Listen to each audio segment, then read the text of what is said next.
سب سے سچی کتاب اگر ہے تو صرف یہ ہو، ہر کتاب کے اندر کوئی نہ کوئی غلط توڑ ضرور موجود ہے، کیونکہ تیری مہربانی محمد صلی اللہ علیہ وسلم کچھ کر۔ تو میں صرف اتنا عرض کر دیتا ہوں، یہ بالکل کہانی من گھڑت ہے، جھوٹ ہے کہ نبی کریم علیہ السلام پر جادو کیا اس نے۔ دیکھا تو اس کے اندر 11 گرہیں تھیں کہ ایک ہوتا ہے حدیث کا متن، سرکار پر جادو کیا گیا، یہ کس کا قول ہے؟ ظالموں کا قول ہے۔ سب سے سچی کتاب اگر ہے تو صرف یہ، بس۔ باقی ہر کتاب کے اندر، خواہ بخاری ہو، خواہ مسلم ہو، خواہ کوئی تاریخ کی کتاب ہو، ہر کتاب کے اندر کوئی نہ کوئی غلط توڑ ضرور موجود ہے۔ ان 2 صورتوں کے بارے کہا جاتا ہے کہ یہ 2 صورتیں اس وقت نازل ہوئیں جب حدیبیہ کے بعد ایک یہودی تھا لبید بن عاصم، اس کے پاس کچھ یہودی آئے، مشرک آئے، کہ تیری مہربانی محمد صلی اللہ علیہ وسلم کچھ کر، اس پر جادو کر۔ اخیر اس نے کہا ہاں میں 3 دینار لوں گا۔ 3 دینار کے بدلے اس نے نبی کریم علیہ السلام پر جادو کر دیا۔ یار کمال ہے، سرکار دے جادو کرنے والے نو دیتے بھی تے 3 دینار، وہ کہانی کرنے والے نو کوئی سوچنا چاہیے سی۔ وہ اور اس کی 2 بیٹیاں مل گئیں۔ یہ ہمارے ایک بزرگ ہیں ہری پور ہزارہ میں، جن کا نام ہے قاضی عبد الدائم دائم۔ یہ ان کی کتاب ہے میرے پاس، سید الورا۔ انہوں نے اس بات کا خوب رگڑا نکالا ہے۔ اگر آپ تھک گئے ہو تو میں صرف اتنا عرض کر دیتا ہوں، یہ بالکل کہانی من گھڑت ہے، جھوٹ ہے۔ کیوں؟ جناب موسیٰ علیہ السلام کی شان زیادہ ہے یا سرکار کی شان زیادہ ہے؟ جب جناب موسیٰ علیہ السلام فرعون کے پاس گئے تو اس نے کہا یہ تو کوئی جادوگر آ گیا ہے، مقابلے کے لیے جادوگر پورے ملک کے اکٹھے کرو۔ پورے ملک کے جادوگر اکٹھے کیے گئے۔ انہوں نے آن کے پوچھا کیوں جناب والا، اگر ہم جیت گئے مقابلہ تو ہمیں کیا انعام ملے گا؟ تم مقربین میں ہو گئے، اس وقت میرے بڑے قریبی درباری بنو گے۔ تو انہوں نے سب نے ایک زینت کا دن مقرر ہو گیا مقابلہ کے لیے۔ تو وہ جو فرعونی تھے جادوگر، انہوں نے اپنی اپنی چھوٹی چھوٹی رسیاں، لاٹھیاں پھینکی، اور سارا میدان، سارا اسٹیڈیم ہی بھر گیا بچھوؤں سے، سانپوں سے۔ پھر موسیٰ علیہ السلام کو اللہ نے کہا چل موسیٰ ہن تو سٹ۔ آپ نے سوٹا پھینکا تو سوٹے نے کیا کیا؟ ایکو چکر لایا، سارے نو لپیٹ کے اپنے اندر رگڑ گیا۔ پھر موسیٰ علیہ السلام نے ہاتھ رکھیا تو سوٹے دا سوٹا۔ اور سارے مصر کے جادوگر مل کر جناب موسیٰ کا کچھ نہیں بگاڑ سکے۔ اور یہ ایک جادوگر لبید بن عاصم اور اس کی 2 بیٹیوں نے سرکار کو پورا سال انہوں نے سرکار کو آزمائش میں ڈالا رکھا۔ یہ کیسے ہو سکتا ہے؟ کہانی پتہ کیا بیان کی گئی ہے کہ نبی کریم علیہ السلام پر جادو کیا اس نے، ایک بچہ تھا، اس کے ذریعے سرکار کی کنگھی اور بال منگوائے گئے۔ ان پر 11 گریں لگا کر انہوں نے جادو کیا، اور وہ چیزیں ایک کنویں کے اندر ڈال دی گئیں، پتھر کے نیچے رکھ دی گئیں۔ اب نبی کریم علیہ السلام پر اس کا اثر ہونا شروع ہو گیا۔ ہائے ہائے، کیا بندہ کہے۔ یہ ایک کہانی گھڑنے والوں نے کہا کہ اس کے بعد نبی کریم علیہ السلام نے جو کام نہیں کیا ہوتا تھا اس کے بارے یہ خیال کرنے لگتے تھے کہ میں کر چکا ہوں۔ کیا مطلب نکلا؟ نماز نہیں پڑھی ہوتی تھی، خیال کرتے تھے میں پڑھ چکا ہوں۔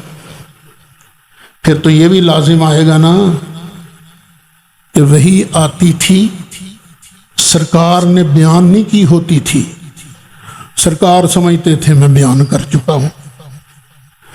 ہمارے کچھ لوگوں نے نا اس کا جواب یہ دیا، اور نہیں جی دینی کمچ سی جادو اثر کردہ۔ بھئی یہ تو تمہاری عقیدت ہے نا، دلیل کہاں ہے؟ تو تم حدیث کے الفاظ بیان کرتے ہو، اس میں کوئی ایسی چیز نہیں ہے، تو یہ سرکار پر کتنا بڑا الزام ہے۔ پھر تو قرآن مکمل ہی نہیں، پھر تو قرآن پر اعتراض آتا ہے۔ اچھا، پھر نبی کریم علیہ السلام، اب دوسری خرابی سرکار پر جو اثر ہوا، بیویوں کے پاس جانا چاہتے تھے مگر جا نہیں پاتے تھے، یعنی مردانہ قوت ختم ہو گئی سرکار کی۔ اور یہ اثر کتنا عرصہ رہا؟ ایک دن نہیں، ایک ہفتہ نہیں، ایک مہینہ، پورا سال سرکار پر اثر رہا۔ پھر ایسے ہوتا سرکار کسی چیز کو دیکھتے نا تو پہلی نظر میں وہ چیز کچھ اور نظر آتی، بعد میں کہتے نہیں یہ تو وہ چیز نہیں ہے، یعنی نظر میں التباس پیدا ہو گیا، کھانا پینا چھوٹ گیا، سر کے بال جھڑ گئے، وہ عنبری زلفیں وہ جھڑ گئیں، بدن روز بروز گھلتا چلا جا رہا تھا، آپ کو پتہ نہیں چلتا تھا کہ مجھے کیا ہو رہا ہے۔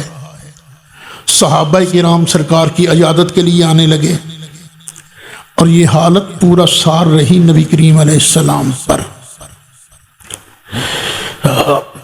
پھر نبی کریم علیہ السلام نے، حضرت عائشہ روایت کرتی ہیں کہ نبی کریم علیہ السلام نے فرمایا، اللہ کی بارگاہ میں دعا کرتے رہے، یا اللہ کرم کر دے، یا اللہ کرم۔ پھر ایک دن دو فرشتے آ گئے، اور یہ کون تھے؟ جبریل اور میکائیل۔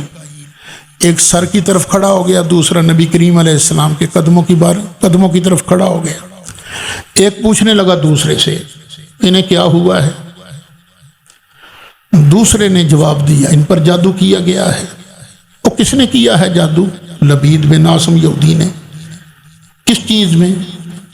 وہ نر کھجور جو ہے نا، اس کے خوشے میں، یہ ہر پھل جو ہے نا یہ نر بھی ہوتا ہے مادہ بھی ہوتا ہے، تو نر کھجور کے خوشے میں اندر، اس کے غلاف میں، پھر اس جادو والی چیز کو رکھا کہاں ہے؟ زروان نام یا اروان نامی ایک کنواں ہے، اس کے اندر رکھا ہے۔ اب اس کا توڑ کیا ہے؟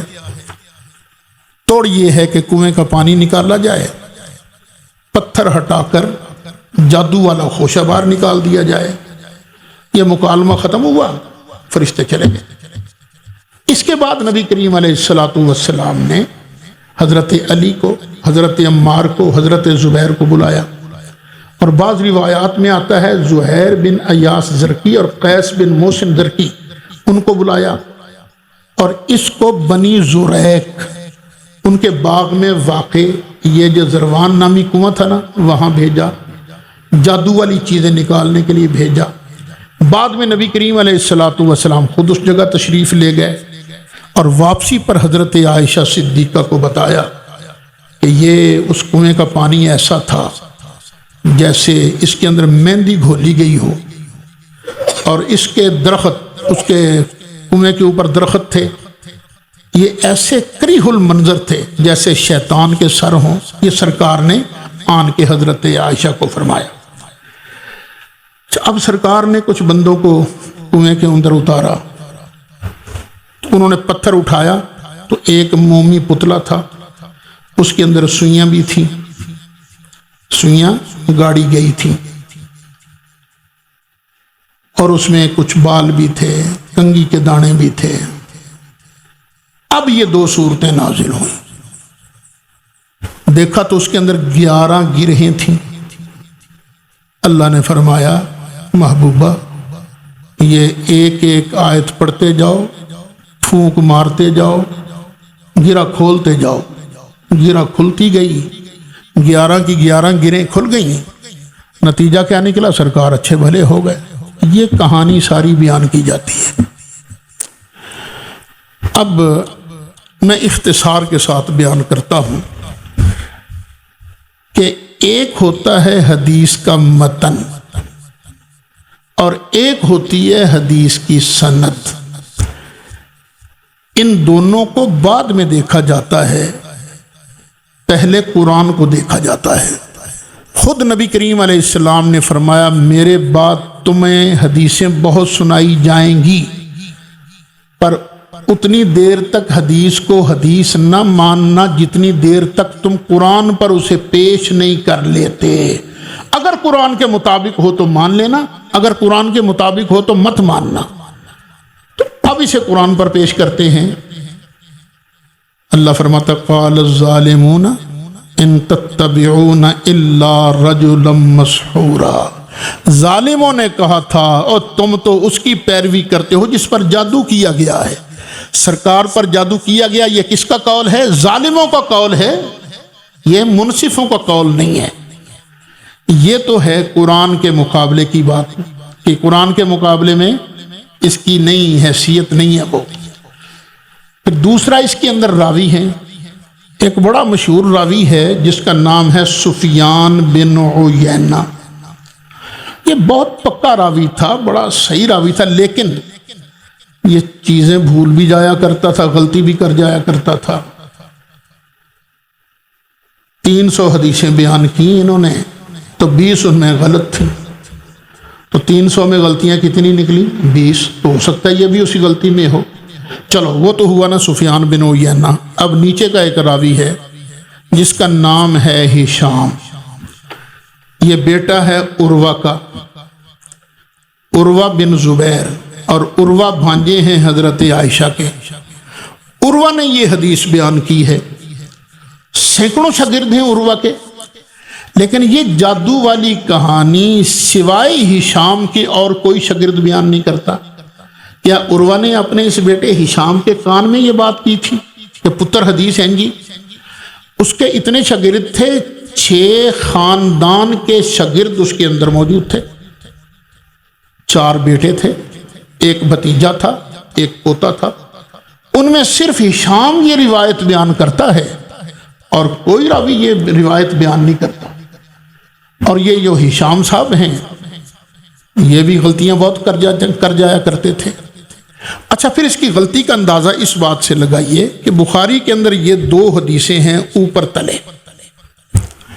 حضرت عائشہ عرض کرتی ہیں یا رسول اللہ صلی اللہ علیہ وسلم، کیا آپ نے اس جادو والے سامان کو نکلوا دیا تھا؟ فرمایا نہیں، میں نے نہیں نکلوایا تھا، کیونکہ اللہ نے مجھے شفا دے دی تھی۔ پہلی حدیث میں یہ ہے۔ فوراً بعد دوسری حدیث کیا ہے؟ حضرت عائشہ پوچھتی ہیں یا رسول اللہ صلی اللہ علیہ وسلم، کیا آپ نے وہ نکلوا دیا تھا جادو کا سامان؟ فرمایا ہاں نکلوا دیا تھا۔ اب کون سی حدیث سچی ہے بھئی، نکلوانے والی یا نہ نکلوانے والی؟ تو جس حدیث کے اندر اتنی کمزوریاں ہوں اس حدیث سے میرے مصطفیٰ کی عظمت پر اعتراض نہیں کیا جا سکتا۔ تو میں آپ سے ریکمینڈ کروں گا کہ یہ کتاب سیرت مبارکہ کی بڑی اچھی کتاب ہے، اس کتاب کو بھی آپ خریدیے اور رکھیے۔ دین کی بات دلانا صدقہ جاریہ ہے، ثواب کے نیت سے ویڈیو کو شیئر ضرور کیجیے۔ جزاک اللہ۔